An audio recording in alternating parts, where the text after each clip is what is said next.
Please welcome America's accountant, Daniel Geltrude, to the show. All right, the political reserve thing might not have worked. We'll see. But I say this. We are now getting calls for more and more aggressive rate hikes sooner. And it seems as though, and I'm doing this in the next segment, but it seems as though that there are scarier inflation things still to come around the corner. Where do you stand on that?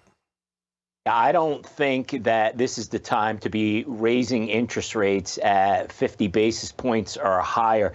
I've said for a while, Scott, and you and I have talked about this, the Fed is late to the party here. So now they're getting in and they're trying to fix something with medicine that's not the right medicine.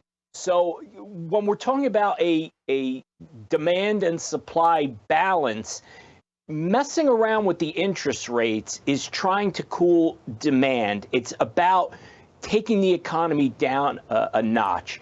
And I say there's nothing wrong with demand right now, other than the federal government has put too much money in the system. But backing off from that right now, we have a supply problem. Exactly. I don't know how many times I can jump up and down talking about this, and at least no one in Washington is listening. This is a supply problem, not a demand problem. So this is exactly where I come from, the same point you do. Mom and pop shops are going to get smoked on this if we start raising interest rates at 50 basis points per meeting, because this wasn't any of their doing. They didn't start some sort of a fuel crisis. They didn't start a food crisis. All they did was try to get out of the pandemic, try to hire people that the government was racing to hire them against. I mean, what I don't understand is that we're going to solve all this problem by raising interest rates 50 basis points on everybody. It doesn't make sense to me. Well, Scott, let's break it down to what it really means. It means that money is going to get more expensive. So when we're talking about small businesses that rely on lines of credit and other means in terms of being able to get money through loans, it's going to get more expensive. The other thing we have to think about here, too, is as you raise interest rates and you're going to try to cool the economy, as businesses slow down, what does that mean? They become less profitable. Federal government has to think about, well, those are less tax dollars coming in. So all this stuff is interrelated. And when you start to mess with one side of the equation, there's going to be consequences, many times unintended, on the other side. So you can't look at this with blinders on. You have to look at the larger picture when you're trying to attack the inflation problem. All right, so let me get your take on this then. We talked about this in the production meeting this morning. It's been hotly debated, actually. We had a jobs number last week. It was neither here nor there, really. I mean, it was off by, 50 or 60,000. But at the same time, we saw the unemployment rate still dipping. We've got everything set up here for stagflation except unemployment. Is that going to be a concern in the short term here? What do you think? Well, I don't think unemployment in the short term as a standalone number is an issue, because certainly we still have, I think it's 5 million job openings right now that we don't have enough people to fill. So as far as I'm concerned, the unemployment number right now is at 0.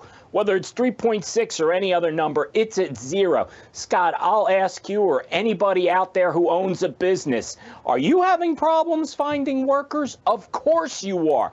So the issue, unemployment is not the issue right now. However, all the other factors around stagflation are there. So it doesn't mean that we can't fall into stagflation and have a reversal and unemployment does start to rise. Well, I tell you what, I mean, as you sit there and speak and I listen to what you say, I agree with you. But if we fall into stagflation with unemployment at 3.6%, I ultimately think that would be a bigger problem. It certainly would. And look, we don't have to go down this road. And part of the reason that the Fed is forcing this issue is because they're looking at those interest rates and potentially raising them significantly. And by the way, I want to make one point from something you said before related to the banks saying that the interest rates need to go up and there should be more hiking of interest rates. Remember who benefits when interest rates start to go up?